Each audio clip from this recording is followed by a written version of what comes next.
Halo para penonton motor STM dari seluruh penjuru dunia, gimana kabarnya? Semoga nonton saja paling utama, jangan lupa bahagia. Di sebelah kanan gua sudah ada Citroen E-C3. Kita akan review Citroen E-C3 ini gimana keren ya mobil ini. So, ikutin terus videonya.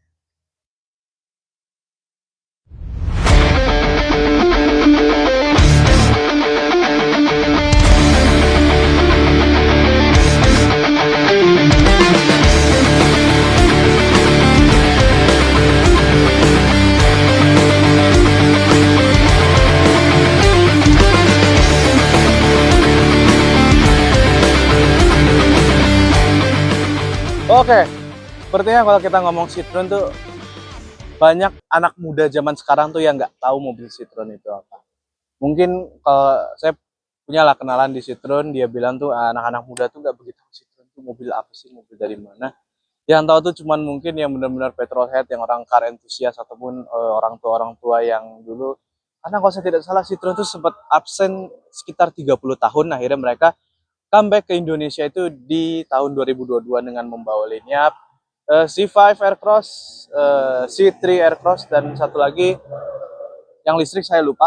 Cuman akhirnya di tahun depan, di tahun 2003 mereka mengeluarkan mobil konversi dari C3, yaitu EC3, dan satu-satunya C3 Matic itu ya ini ya Citroen EC3. Oke, kalau kita lihat dari bagian eksterior sebetulnya tidak ada yang berbeda dari C3 pada umumnya. Jadi C3 itu kalau saya tidak salah tuh manual dan masih terlihat sama ya. Dan tentunya entah kenapa ya, kalau melihat desainnya C3 ataupun C3 sebetulnya dia tuh kayak desainnya tuh India banget ya. Dan tentunya bisa dilihat entah kenapa lampu ini kayak garis-garis dinamis, dan dia juga ada lampu tembak, dan lampu tembaknya itu warna kuning.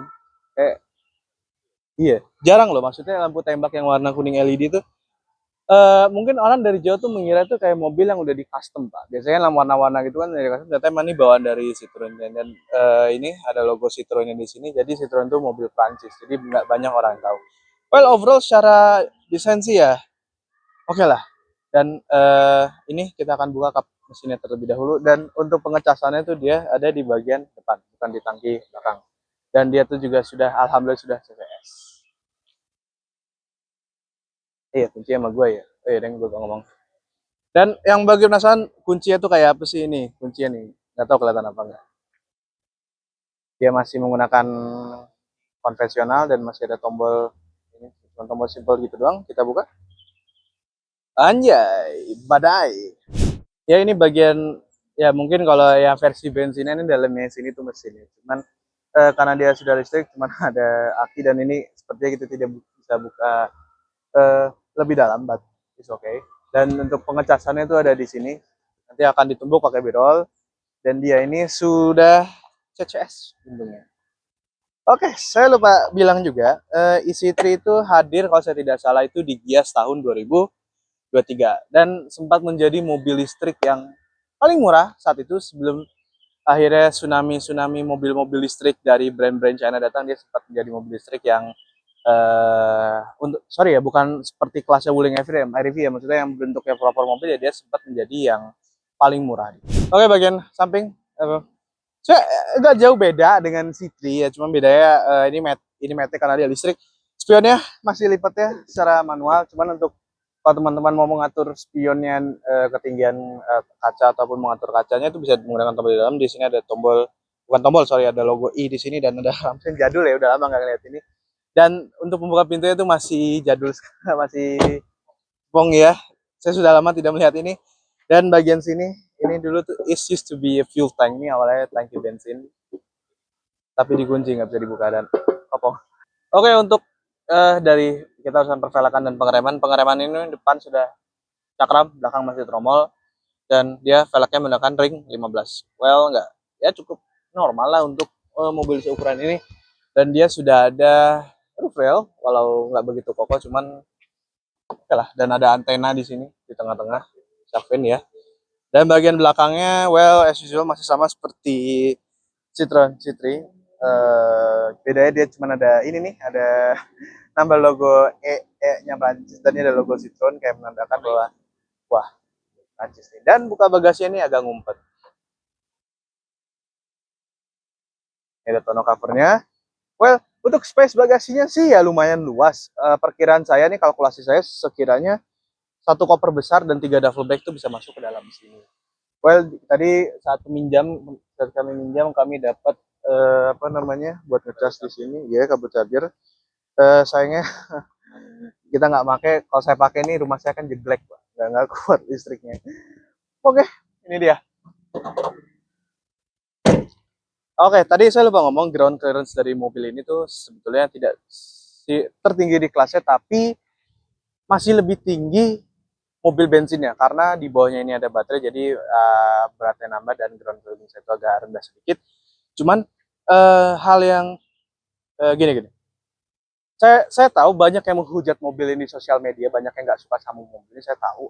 Tapi gini, saya tuh tipikal orang yang nyetir itu nggak, jujur ya, saya jarang banget pakai ADAS, adaptive cruise control, lane keeping assist segala macem teknologi itu, karena saya nyetir tuh untuk menikmati mobil ya. Dan menurut saya nih sebetulnya mobil ini tidak ada fitur kayak yang safety ADAS segala macam itu tidak ada.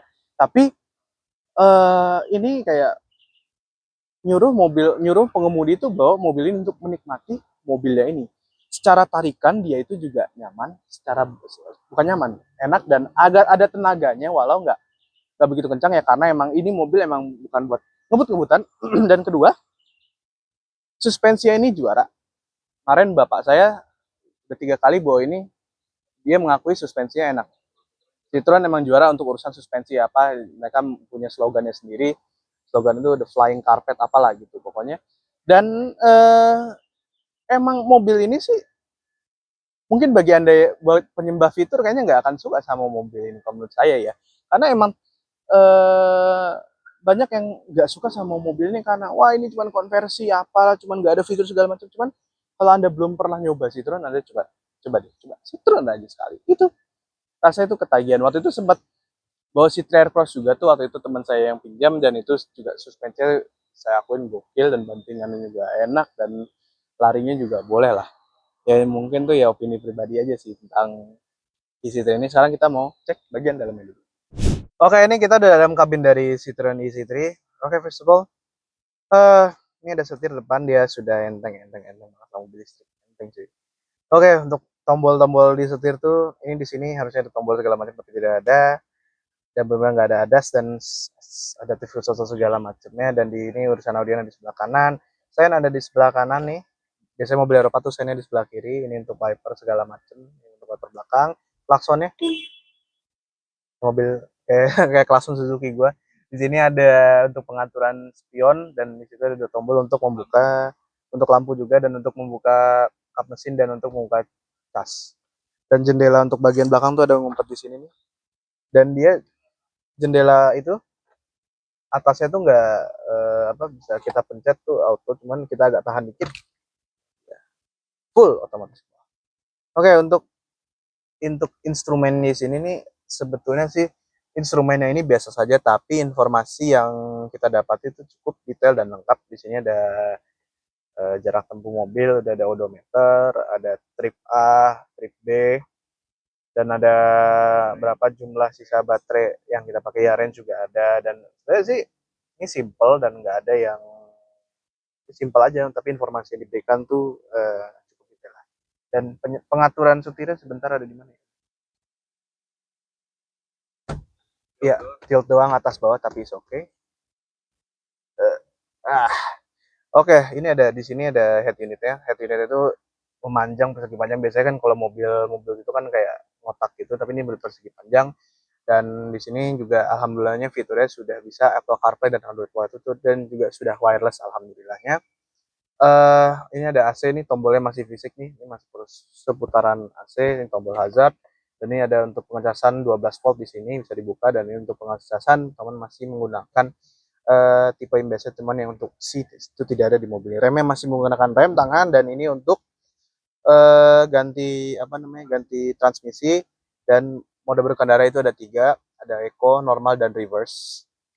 Dan kalau mau ganti, teman-teman mau ganti mode apa namanya, mode eco-nya tuh mesti berhenti dulu. Jadi ketika teman-teman di jalan mau ganti mode eco tuh nggak bisa itu tuh nggak bisa. Ini ada glove boxnya lumayan luas ya. Ini casan lu kan ya? Ini ada plastik is oke, dan joknya bahannya juga empuk loh joknya, dan yoi jok pocong cuman oke sih. Dan so far ya yang saya bilang tadi ya, banyak yang nggak suka sama mobil ini karena mereka menganggap mobil apa segala macam. Cuman teman-teman coba deh sekali test drive atau bawa situ itu benar nyaman tadi. Kemarin tuh saya sempat melibas, nggak sengaja melibas lubang malam-malam nggak kelihatan di daerah Permata Hijau, dan ternyata saya kira tuh bakal ada yang impact-nya tuh ya langsung wah langsung goyang gitu, ternyata nggak begitu goyang dan kayak masih, saya ngira itu polisi, mungkin mobilnya mengira itu polisi, saya mengira juga itu polisi itu, cuma kemarin pas saya lewat siang-siang oh ini emang lubang yang cukup gede yang saya libas. Dan tentunya nanti untuk detail spesifikasinya nanti akan saya bacakan juga di belakang. Oh ya, pengaturan kursi itu masih, ini masih manual teman, nggak apa-apa, saya lebih prefer menggunakan ini daripada menggunakan tombol, karena kalau pakai tombol tuh lama lama coy, kadang mesti tuh kalau gini kan tinggal set set kita mau gimana saya enaknya. Oke, speakernya nggak nemu mereknya apa, cuman tadi untuk kemarin kita nyoba speaker sih enak sih ya, maksudnya ya oke lah speakernya, maksudnya bassnya itu juga masih enak didengar, dan bukan apa ya, bukan speaker kayak yang jelek-jelek banget enggak, tapi ini masih biasa dan enak aja didengar, itu nggak kayak mobil, aduh hampir nyebut merek gua, adalah Hah? Adalah pokoknya. Ini kita mau ke bagian belakang dulu, aduh lampu kabinnya kuning, apa apa sih. Oke, oke, bagian belakang headroom masih tersisa banyak sepertinya. Legroom agak sempit karena tadi maju ya, cuman kayak legroom tuh nggak begitu besar untuk porsi tubuh seperti saya. Dan joknya ini agak rendah, saya suka nih, enak nih, agak rendah. Di sini ada tempat untuk nyimpan botol, untuk nyimpan barang atau segala macam. Tidak ada armrest, but it's okay. Di sini ada seat beltnya. Dan di sini ada dua pengecasan USB di belakang sini, jadi untuk naruh botol, dan untungnya kiri kanan tuh tersedia tempat buat naruh barang. Well, oke, untuk kabin belakang sih ya aman lah. Tapi setidaknya kalau kita ini ya, untuk kalau kita tinggi ini kan jok pocongnya nggak terlalu tinggi, jadi setidaknya itu kita masih bisa melihat sedikit, walau kepala kita harus naik, kadang ada mobil yang jok pocongnya ketinggian, kita harus nengok effort ke kiri, kadang tuh is annoying thing, gue nggak tahu kenapa. Oke, ini dia untuk urusan performa dan baterai dari Citroen EC3. Daya maksimumnya itu 56 HP atau 43 kW, torsi maksimumnya 143 Nm, kapasitas baterainya 29,2 kWh, ya ideal dipakai untuk di perkotaan. Jarak tempuhnya itu sekitar 320 km dan kecepatan maksimum 107 km per jam. Akselerasinya 0 ke 60 km per jam itu 6,8 detik. Saya lupa menginformasikan bahwa mobil ini memiliki panjang 3.981 mm, lebar 1.773 mm, dan tinggi 1.604 mm. Jarak sumbu roda 2.540 mm. Dan tidak lupa kapasitas bagasinya itu sebesar 315 liter. Oke, jadi ini kita OTW ke Mabes Indomobil di Cawang. Jadi kita mau balikin. Jadi ini udah jadi karena ini udah hari terakhir, kita bisa menyimpulkan nih video jadi satu sama video yang kemarin. Benar. Kemarin tuh Satria menjelaskan rasa berkendara tuh dari POV gue, dan sekarang nih dari POV-nya si Nabil yang akan mungkin mengasih rasa berkendara dari mobil Prancis ini. Gimana boy? Jadi kan kita pakai mobil ini dari 3 hari ya? Dari hari Kamis, Jumat, Sabtu, Minggu, Senin, hari kelima ini. Hari itu total tuh kita udah ngecas, kemarin gue hitung sekitar 160 ribuan. Itu 160 ribuan kita udah muter-muter loh, udah sampai Alam Sutra. Udah sono sini kemari. Dari Alam Sutra sampai Pulau Gadung. Terus ya memang listrik sih masih murah ya. Kalau di bensin 100 ribu itu buat 2 hari doang. Jadi kita sekali ngecas tuh sekitar 50 ribuan lah. Iya. 50 ribu itu sekitar 25 kWh lah, 30 kWh-an. Dan 161.000 untuk mobil seperti ini sih ya worth it ya untuk dipakai di perkotaan, apalagi dengan listrik. Iya. Lebih murah daripada, apalagi yang mobilitasnya cukup tinggi, yang harus ngantor setiap hari atau mungkin aktivitasnya kayak pagi ngantar anak sekolah, siang belanja ke pasar. Kita kan ada yang ojol pakai mobil listrik. Orang Mobil ada. listriknya Omoda, mewah sekali. Mewah sekali, bukan main. Saya kenal tuh orangnya baik, dermawan, luar biasa. Suri tauladan lah pokoknya. Omoda 5 pure. Jadi kan kemarin kan gue kan belum, saya kan nggak nyoba ya rute Pulau Gadung, even saya tidak tahu jalan di Pulau Gadung gimana. Coba ini jalan di Pulau Gadung itu pakai Citroen itu gimana, kan jalan Pulau Gadung kan banyak truk segala macam, jalan berlubang. Yang saya lewati jalur normal, bukan jalur cor yang mana banyak truk. Rame aja. Cuma kemarin itu pas gua OTW ke Alam Sutra, kan masuk tol depan rumah lu tuh. Iya. Iya tahu. Yang bayar 8.000 itu.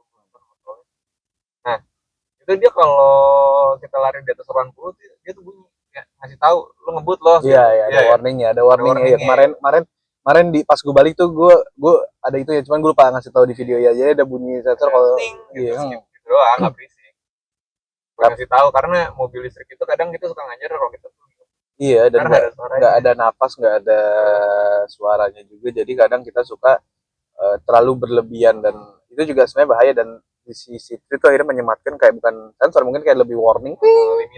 Limiter ya. Ada lah. Kayak mobil jadul ya, ada limiter. Kadang kan ada di limit berapa. Cuma sih so far sih ya di jalan tol kemarin tuh juga saya kita nggak ada biro di jalan tol ya. Cuma di jalan tol lo ya untuk dipakai jalan-jalan tuh enak. Cruising masih enak. Bahkan masih nyalip tuh masih bisa. Iya, pede ya. Kalau biasa kita keluar kota kan kalau ada nyalip truk, habis itu misalnya orang semobil ada yang berhenti mau pengen toilet dulu. Iya kan, ulang lagi dari awal, masih bisa disalip lagi karena ini listrik kan. Walaupun torsinya nggak begitu gede lah, 140-an Newton meter, tenaganya juga nggak begitu gede, tapi cukup. Iya. Balik lagi emang dibuat untuk, maksudnya idealnya dipakai perkotaan untuk antar sekolah atau andangan atau paling ngecas 2 kali kayaknya, 2 kali mungkin. 2 kali pulang pergi sekali. Range-nya 300 sekian ya. 320. Range 320 km. Oh, masih cukup. Di Bandung kan cuma berapa, 120-an something kan Bandung. Nggak nyampe 200. Cuman mungkin kalau mudik pakai mobil listrik ini kayak ke Semarang sih saya pede ya, soalnya dia seenggaknya dia udah CCS. Itu saya nggak pede tuh. Itu yang tadi gue pikirin di jalan. Kita sandingin sama Bingo ya, yang harganya sama 11-12. Bingo itu dia bisa fast charging tapi harus GBT. Ada adaptor. Sedangkan GBT di Indonesia jarang. Wuling itu yang berCCS itu cuma kalau TV, pun yang all new-nya, yang fast, yang terbarunya. Dan adaptornya sendiri itu seharga 15 juta. Dengan 15 juta kalian udah bisa udah habis satu kayaknya. Dan kayak tapi ya Citroen isi3 udah bulan. Iya, casnya lama. Tapi ya dia ini satu-satunya mobil listrik Eropa paling murah di kelasnya. Dan mungkin dia nggak ada fitur safety yang gimana, cuman dibalik tidak ada fitur safety itu, fitur kayak ADAS gitu-gitu, cuman kalian akan disuguhkan oleh rasa berkendara yang nyaman. Itu nggak bohong, apalagi suspensi sih juara sih kalau menurut saya. Rasanya juara, like flying car. Yoi. Bahkan kemarin tuh kan nggak berasa kan? Bapak saya aja bilang tuh, bapak saya kan udah 3 kali bawa mobil ini kan. 3 orang yang ngomong berarti valid ini. Valid karena enak, suspensinya, bantingan juga enak, dan kalau tarikan ya debatable lah. Kalau tarikan, kalau untuk ukuran mobil listrik bisa lebih tinggi. Makanya ini kan ya harga segitu lu mau sekencang nyari. Kemarin yang saya bilang di video kan, kalau emang teman-teman baru bisa bawa mobil dan emang mau bisa bawa mobil listrik ya ini cocok, tenaganya nggak begitu dengat, masih bisa dikontrol. Bahkan kalau kalian yang terbiasa mekanikalnya banyak, ini masih mekanikal. Dan karena mobil Eropa tuh biasanya kan sen kiri ya, sen di kanan. Lampu wipernya di kiri. Wiper di kiri. Friendly dah. Walaupun sedikit kesulitan. Shifter ya. Ide tuh kayak misalkan kita ada nafasnya. Kita mau buru-buru nih, mesti putar balik kayak aduh, ada nafasnya, itu plus. Jadi ada jedanya. Jadi cuma R, N sama D, nggak ada P-nya. Jadi N netral, tarik rem tangan dah. Nah, di situ. Kayak mobil ini ya. Kayak mobil manual karena memang basicnya manual. Ada yang diesel lagi. Ada yang diesel. Dan ngomong-ngomong manual, ini juga akselerasi gasnya ketika lagi macet-macetan nih. Ini jalan agak nanjak dikit ya, jaga mundur dikit, baru. Bahkan kadang kalau kecepatan sekitar belasan kilometer per jam, ya tadi 15 kilometer per jam, itu agak kayak mobil setengah kopling. Iya benar-benar. Dan kadang saya harus dua kaki, satu kaki direm untuk ini, satu kaki digas karena buat biar mobilnya nggak turun nggak Karena iya. dia tidak ada auto hold dan start auto holdnya manual, Yoi. tarik sendiri. Iya. Kalau dia mundur nih, Balik lagi jam terbang gas kayak dulu, biasanya kan gitu baru. jam terbang. Apalagi tanjakan agak curam kan, tanjakan depan kantor kita kan juga curam tuh kan, buat ke itu curam, lumayan curam, dan itu agak effort sih kalau misalkan lagi macet-macetan. Well, itu mungkin impresi berkendara dari kita berdua. Eco sama nggak eco cuma beda di putaran bawahnya aja. AC sama. Iya. Nah, kita closing. Hampir nggak ada bedanya, jadi pakai mode biasa aja karena Iya. oh ini listrik murah kan, Yoi. ngapain dirit-irit? Orang Orang ada ya. mapan pisan. Mapan bisa. Oh Iya ya, dah. ngomong-ngomong listriknya, Apalagi mobil listrik itu dikenal hemat kampas rem. Iya. Jadi dia ada regeneratif Iya, ada jalan brakingnya. Nah, ini ada ya kan di sini. Ini ada indikatornya. Jadi kalau kita nginjek rem, nginjek tipis gitu ya, itu sebenarnya bukan kalipernya yang ngeram cakram, itu regeneratif braking. Jadi gue colek rem dikit aja, dia tuh udah engine brake-nya tuh udah berasa. Dicolek, kita nggak usah nyalek deh. Dan ini kita nyenderin kaki ini. Iya. Kemarin saya juga nggak perlu. Kemarin ketika ada mobil depan berhenti mendadak dan saya ajak kerja, saya nggak perlu effort sampai dalam banget buat nginjek rem, soalnya setengah tuh juga udah mobil udah perlahan dan kemudian berhenti ya. Dan ini juga karakter rem regeneratif braking ini juga enak sih, smooth biasa. Jadi kita mudah beradaptasi, dan itu juga walaupun itu manual ini masih nyaman. Bisa dinaikin aja walaupun masih pompa. Iya, walau di pompa ada nggak apa-apa daripada kita mesti pakai tombol itu kayak tuh itu lama banget, jadi kayak kita nggak bisa aja secara buru-buru, dan kadang kita mesti berhenti dulu kalau mau nyeting. 377 juta gitu bagus. Mobil listrik ya, untuk mobil listrik ya. Ada kan? Ya nggak bisa. Yang penting ada airbag. Nah, bagi Anda yang ingin membeli Citroen e-C3 ini ada promo spesial, yaitu potongan sampai 110 juta rupiah. Banyak banget kan guys potongannya. Ya tapi kan di balik tidak ada fitur itu kan disuguhkan rasa berkendara yang aman. Iya. Saya rasa mungkin tidak ada yang sebanding dengan ini, maksudnya tidak. Misalkan kalau mobil lain belum tentu nyaman, cuman kalau Citroen yang notabene suspensinya jelas sudah enak banget ngelabas. Ya, Citroen itu juara lah, suspensi lah. Kita nyobain Citroen Aircross juga sama. Yaudah nih kepanjangan video ini, kita 2 menit. Yaudah kita tutup, jangan lupa like, comment, subscribe. I'll see you when I see you. Respect. Bye bye.